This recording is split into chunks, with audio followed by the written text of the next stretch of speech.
Good evening, everyone, and welcome along to the F1 show. Slightly one day early this week, Wednesday, not Thursday. We're back to Thursday next week, normal timings. I'm joined by Charlie Tolhurst as usual, and we're going to discuss all of this week's F1 news within the next half hour. Charlie, one of the biggest news, though, that certainly came out yesterday, or more so today, is that the stewards have accepted or are going to take a look at the new evidence that Mercedes have provided following that incident in Turn 4 of last weekend's Sao Paulo Grand Prix. Now, when we were live, Charlie, both you and I said that should be a 5-second penalty for Verstappen. I still agree with what I said. Have you changed your mind in any way of the slightest? I haven't. I actually watched some new onboard footage from Max Verstappen's Red Bull. It was sent on YouTube, this short 30-second clip. And I think I am now leaning towards a penalty. I think a penalty should be applied to Verstappen. Because I have to say as well, I think he didn't even attempt to make the corner that much. No, I didn't see him steering that much. He entirely missed the apex of it, didn't he? Yeah, he looked like he was heading straight into Hamilton because Lewis was turning in and Max made no effort. It reminded me of the Cops Corner incident, except there was no contact and it was the other way round. When that happened, everyone said Lewis Hamilton should have been disqualified. That was a Max Verstappen fan. Yeah, it's fair enough. I said it was Lewis Hamilton's fault. You said the same, but I didn't say he should be disqualified. I think that was going a bit far. I think a stop-go penalty would have been a fair enough penalty, which he didn't get. He got a time penalty, but there you go. You can't change that now. But it was a similar incident, wasn't it? Just in reverse. Yeah, I have to say, and I know I'm going to sound a bit crazy tonight, I think Max should be stripped of his second place. I think there should be a penalty for this. But what penalty can they give? They could potentially give him a 5-second penalty, which would drop him back to third, or they can give him a grid drop. But Actually, maybe it's a right to review, Charlie, we do expect the stewards would accept this right to review because Mercedes have provided new evidence and they have got what I would think is a valid reason for the stewards to investigate this a bit further. Yeah, I think as well, like to all the listeners out there, if you've seen the video of the onboard of the Red Bull of Verstappen coming out of turn 3 and into turn 4, I think you could clearly see that he wasn't going to make the apex. He clearly did not turn the steering wheel fully to the left. And I think that for me is what's changed my mind immediately. I thought it was a fair racing at first, but then I've noticed the onboard of Hamilton, Verstappen turning in. I just didn't think he was committed to even make the corner. So the stewards have said today that under Article 1.4.1.1, it states that 3 Mercedes representatives will be reporting to the stewards' room at 5 o'clock local time in Qatar tomorrow to provide the evidence. These people are expected to be Ron Meadows, the communications director, to raise control from Mercedes, Lewis Hamilton, and Toto Wolff, the team principal. Yeah. I heard it all on Sunday, Jack. They were not happy. Mercedes were not happy with the final decision on what was given. I think it was an interesting one, but I clearly heard on the FIA radio that Mercedes, I think Ron Meadows was not happy with the final outcome.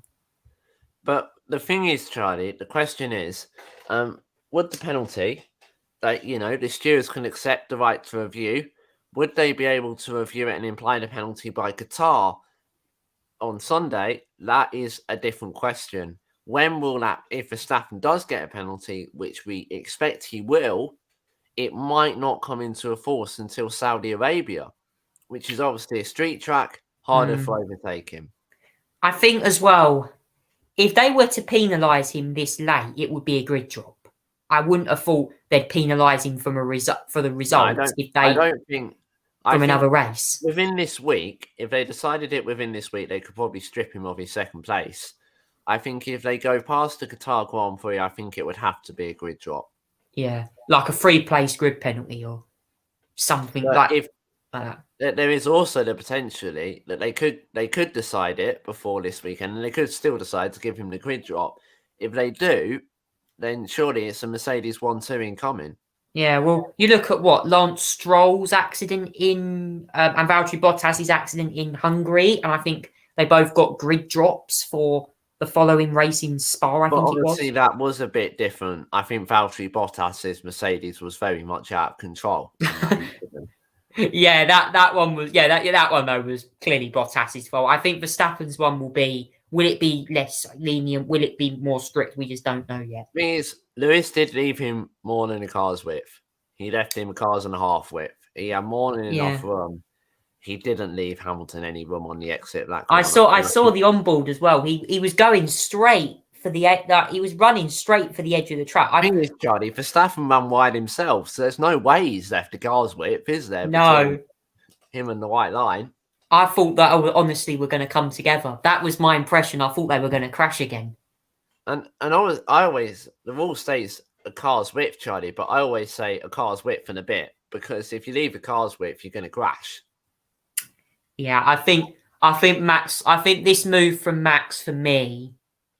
I mean, the big thing is Hamilton tried to go for it. I mean, he had so much pace, and I just think Verstappen should have knew that he was coming. He should have yielded, in my opinion, to be honest. Do you know what it reminds me of, Charlie? When Sebastian Vettel got a penalty in Canada when he didn't leave a car's width. Arguably, Charlie, that shouldn't have been a penalty because there wasn't really much he could do about it. No, that one's different because that one Hamilton basically had to back out of it. If they give a penalty for that, Charlie, then surely they should give a penalty for Verstappen. They need consistency, right? Yeah, and I think Lando Norris and Carlos Sainz were speaking about this as well because I don't think they were happy with the incident either. No. I think it very quickly spread around. It was a very political weekend, wasn't it? For right from the start on Friday. It was. I could see clearly that some drivers are not happy with the move. I think Red Bull clearly will say that they think Verstappen and Hamilton had fair racing, but for Mercedes, I think they'll argue that Verstappen didn't leave any space. Of course, you know, we heard Jonathan Wheatley say over the radio saying that's all about fair racing. Is it all about fair racing, Charlie, pushing another driver off the track? I'm not so sure. Not that. That if you push another driver off the track, that is probably going to be a penalty because you're gaining an advantage by doing that. That's what they need to look at, isn't it? I would say Lewis was ahead going into that corner, so it was his right to have the line through the corner. Yeah, I think it's a naughty one for Verstappen, I think. But obviously, Charlie, a few laps later, Lewis did go for it again, and he did get past Verstappen without being pushed off the track, and he did take the lead of the Sao Paulo Grand Prix as well. And then on he went to win from 10th on the grid. What a drive from Lewis Hamilton. I have to say, from the sprint, he started 20th and went to 5th. Then he had the penalty for the engine change, and then to come back with a new engine is incredible. Let's take this into account, Charlie. As well, he obviously got disqualified from qualifying for a DRS infringement. But according to what the report says from the stewards, it says that they don't deem Mercedes guilty to this incident, and they deem it was damaged. If it was damaged on a run, then how do they expect Mercedes to stop that? It was a bizarre one. It was passed before the session, and there isn't enough. You physically impossible to tweak a wing because Joe Bowser, the FIA technical directive, is constantly checking. So there's no way you could do it. So it clearly does show that it was an accident. It was damaged, wasn't it? It was damaged. And now, obviously, we've got the thing. Red Bull potentially going to launch a protest against the Mercedes wing. If I'm honest, in what the FIA have said to Red Bull, Charlie, is that they have seized the Mercedes wing that was deemed unfair, and they say there's nothing wrong with it and nothing goes against the rules apart from the DRS infringement. Which, by the way, the new wing that was put on Lewis Hamilton's car for the sprint was tested and it passed. And it was exactly the same wing, the same speckle wing, just a different, like, it doesn't really make much sense, does it? As to like exactly why that happened. But obviously, Mercedes needed to get the wing back to find out what happened. But Race Control destroyed it, so they can't get it back. So they never know why it broke in the first place. I think there was clearly a lot of politicism. I have to say, when I saw footage of Max Verstappen touching the wing, I was like, maybe that could have been a bit of a cause, but I don't know whether it cracked enough for him to actually get away with it. If he had punched it, Charlie, then I think it might have been a bit different. But really, it was a very expensive. It cost him a lot of money, didn't it, just to go and touch a Formula One car? I must admit. Yeah, a nice meal of wine, a nice bottle of wine for the stewards, probably about 10 of them, for the price of Max Verstappen's little infringement of cup. And is Max Verstappen going to be invited as well?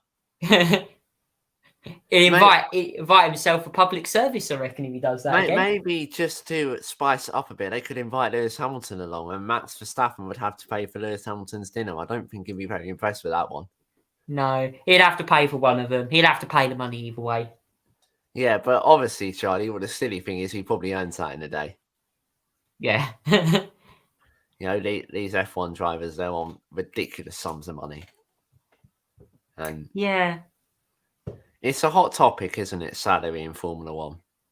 And should there be salary caps to make it more fair? You know, obviously, Guan Yu Zhou's coming up into the sport next year, which is so good to have a Chinese driver finally in F1 for the first time in, first time in 62 years? 72 years, sorry? Something like that, yeah. Yeah, 72 years. I have to say as well, on Guan Yu Zhou, it is a great signing for Alfa Romeo because he's been very good in F2. He's got a Renault Academy driver as well, Alpine Academy now as it's known as. And I have to say as well, I think he will bring a lot of talent to the sport. He will bring vast sums of money to Alfa Romeo as well. And also, if you want to know where Antonio Giovinazzi is going, he's off to join Formula E. Andretti as well, that Andretti team in Formula E. Obviously, Charlie, Guan Yu Zhou, he'll be partnering with Valtteri Bottas, a very experienced F1 driver. Current Mercedes F1 driver, has been since 2017. Next year for Zhou will be a learning curve, that's for sure. But he's got a good teacher to teach him as well. Yeah, he'll have Valtteri Bottas with him, who I think will be potentially a great teacher. He'll be almost like the Hindu god Ganesh. He'll be a good teacher. You know, all the things you've learned at school. So I think he will be a good driver to teach Guan Yu Zhou some lessons. And obviously, going back to Lewis, Charlie, he understandably got voted driver of the day, and rightly so. But I have to say, Charlie, I think it was probably Lewis's greatest ever drive. It might even be the greatest ever drive from any F1 driver. It was unbelievable, wasn't it? From the start of the sprint until the checkered flag on Sunday. It was, and I have to say, I think when I watched the race or the highlights back, I thought to myself, wow, what a drive. He deserved it. He made that 3 or 4 places on the opening lap. Then he overtook Carlos Sainz, Charles Leclerc, 2 Ferraris. His teammate Bottas had to let him through. It was inevitable, really, that from the start, he just had a car that was going to win. Throughout the weekend, Charlie, he overtook everyone except himself. It's incredible. He had the new engine as well, which I think massively gave him a performance advantage. He made 25 overtakes alone from the F1 sprint right the way to the checkered flag. Obviously, the most famous one being the 25th when he went past Max Verstappen on the Rettifilo de Posta, and that could prove to be the most vital overtake of his season if he does go to take the championship to the wire. Which, if he wins this weekend, Charlie, or he outscores Verstappen this weekend, the championship is well and truly on for the final 2 races. Yeah, it will be. And as well, I just wanted to chat about quickly the collision between Yuki Tsunoda and Lance Stroll, which was another big talking point of the weekend. I have to say, if you're Yuki Tsunoda, I think you'd feel a little bit sorry for yourself because you went for a move on Lance Stroll that wasn't really an overtake. It wasn't really an overtake, was it? Yuki Tsunoda said he turned in on me. I think Yuki Tsunoda was going for that one from a bit too far back. I think I have to say, I'm going to call Yuki Tsunoda's overtake on Lance Stroll amateur, actually, because I think you saw he knew the gap that Stroll was going to close the door into the centre S. I just saw it from the onboard. Stroll was already turning in. Tsunoda goes for a tiniest gap in existence, and boom, it was inevitable that he lost a bit of his front wing. Stroll then did have to later on go on to retirement because he had significant floor damage and bits were flying off his Aston Martin left, right, and centre, unfortunately for him. Obviously, it did bring out the safety car because of debris on the circuit. And then at the safety car restart, Verstappen took them right to the line and it caused a collision at the back with Mick Schumacher. Yeah, Mick Schumacher and he went for I think Giovinazzi went past him. Schumacher didn't realise that Giovinazzi had gone past him and ran into his left rear tyre. And I'm surprised Giovinazzi didn't get a puncture. But for Mick Schumacher, he lost a whole section of his front wing. Well, unfortunately, Fernando Norris, Charlie, at turn 1, he did get a puncture following contact with Ferrari's Carlos Sainz. It was a weekend to forget, wasn't it, really, for McLaren? They only got 1 point. Daniel Ricciardo had a power outage. But it was a good drive from Lando to get back to 10th. You can't take that away from the British driver. No, Lando done a great drive, but it's another difficult weekend for McLaren. Daniel Ricciardo retiring after running up in the points.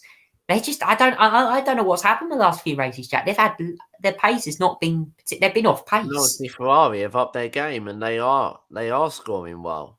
I would even argue as well. AlphaTauri's Pierre Gasly, he's been on great form the last few races. He's been on fire, hasn't he, Charlie? He's out driving that car and he's getting P4s, P5s, everywhere. He's looking a threat.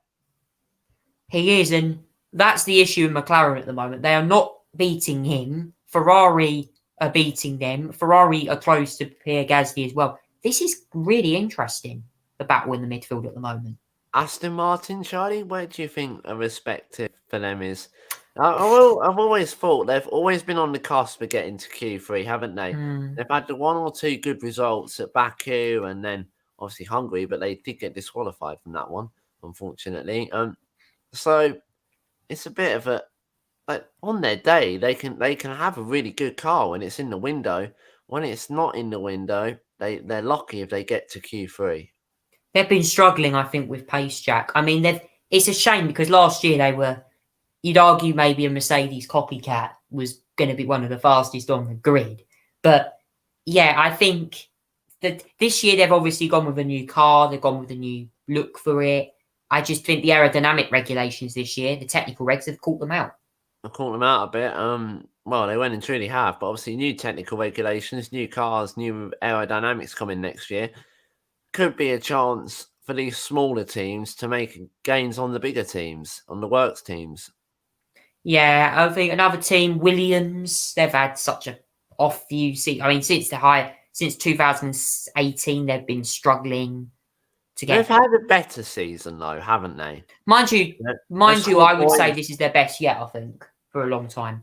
But obviously, they are losing one of their most talented drivers, George Russell, in the next season to Mercedes in Team GB.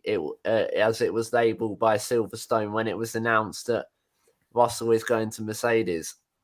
Yeah, that will be a good move for George Russell. I really hope he does well there next year. Lewis Hamilton and him will get on really well, I think. I hope they do. Well, he's already said, hasn't he? He's great mates with Lewis in the paddock. So I'm sure Lewis is going to teach him absolutely everything he knows about Formula One. And trust me, Lewis knows a lot about Formula One. He stood in. He stood in for him last year. Yeah, He stood in for him when he tested positive for COVID at the Sakir Grand Prix last year. And of course, Russell nearly even won the race then. He did. Only if it wasn't for a puncture and a Mercedes. Well, we can't repeat what Toto Wolff called it, but you know what I mean. A bit of a pit stop error. But yeah, obviously Lewis did sign that 2-year contract really early in the season, which was a bit surprising. Normally, Lewis Hamilton likes to do it after the championship is done. And, will he retire in a few years once he gets that 8th? If he gets that 8th this year, will he hang up his race suit and say, that's it, I'm done. I've got my 8th. I've got the record. That's all I want. But knowing Lewis Hamilton still be rise, he wants 9 and 10 as well if he can get that 8th. He does. I think, though, the Max Verstappen will be a threat. But I also have to say as well, I think George Russell, if he can get his head together, I think he could be a real threat.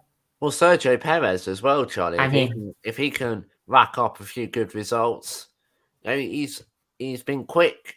All right, he didn't get on the podium in Sao Paulo, but he wasn't far off it. I think he acted as a good backup driver to Red Bull to stop Mercedes playing around with the strategy, and the same to Bottas as well. I think he acted as a good second driver to stop Verstappen playing around with his strategy. If you're a team, Charlie, that wants to win constructors' titles, you need two drivers on their game.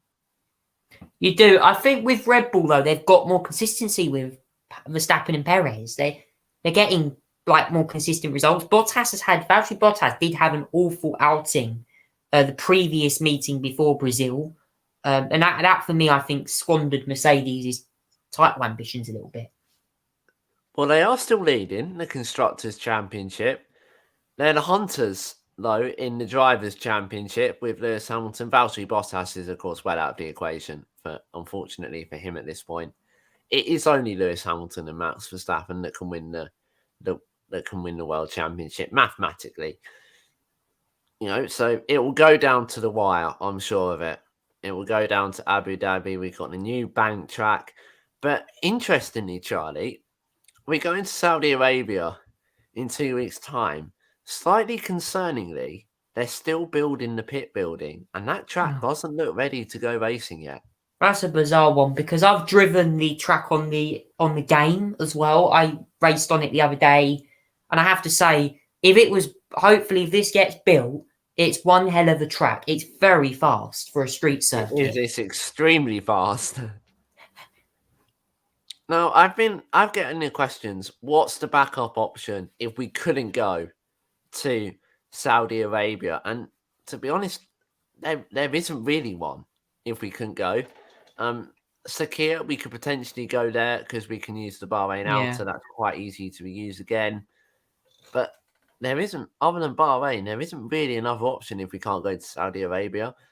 But obviously, the Baku circuit, Charlie, that was only completed about a week before the inaugural Azerbaijan Grand Prix. So, yeah, I've got faith in Saudi. They get this done.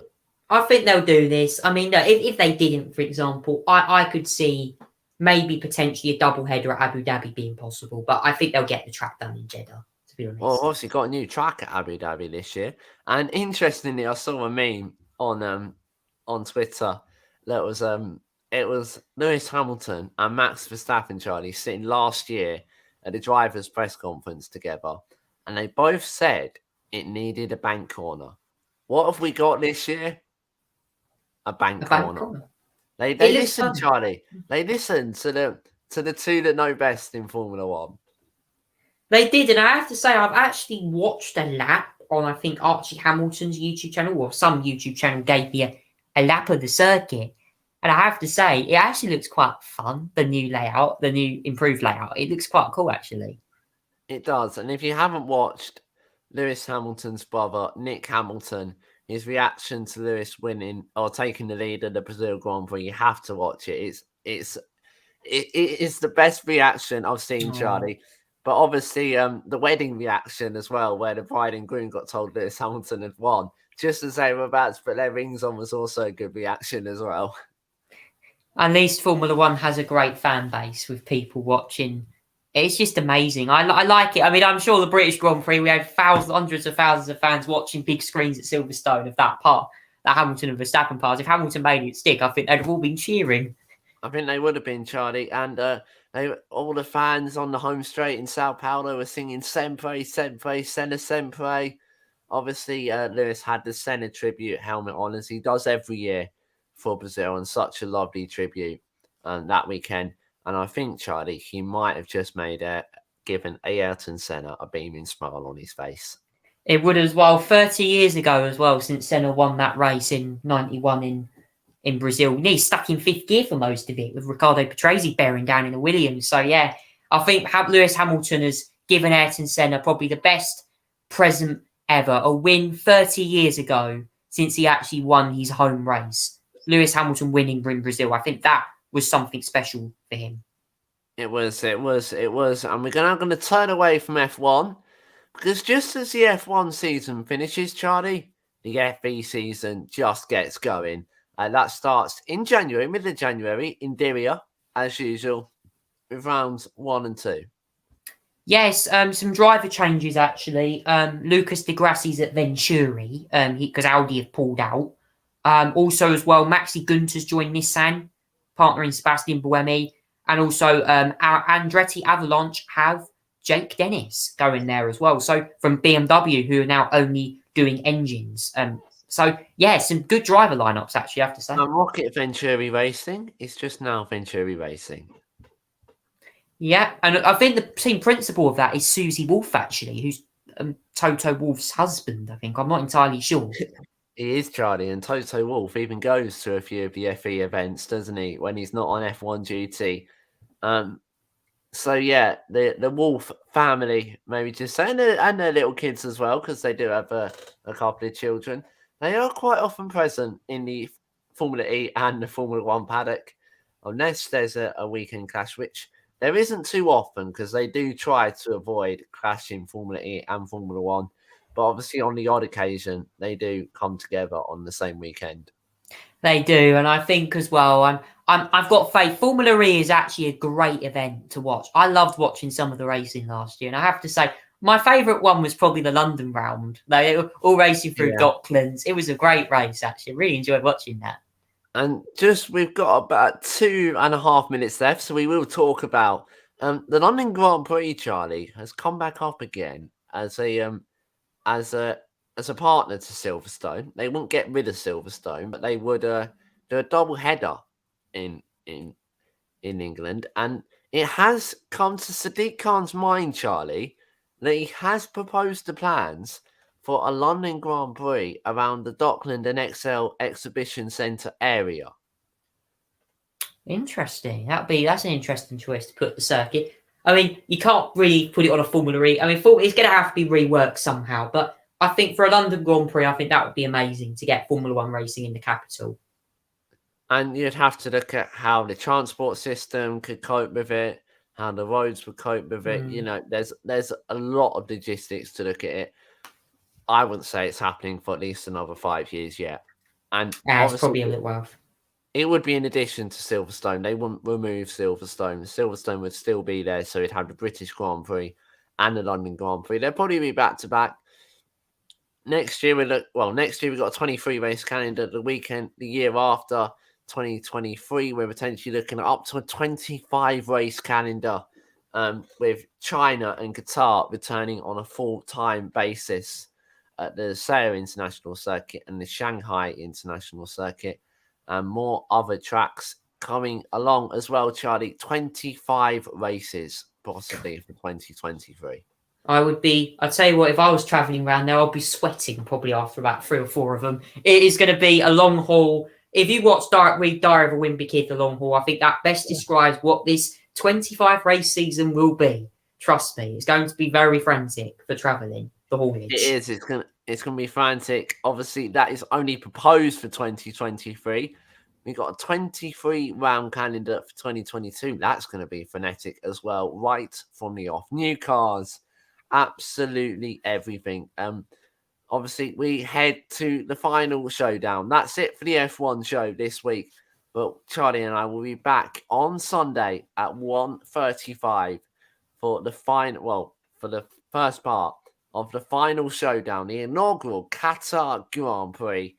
And it has everything in store to be an absolute cracker like Sao Paulo. We wish you a good rest of your week. We'll see you on Sunday when F1 returns. Bye-bye.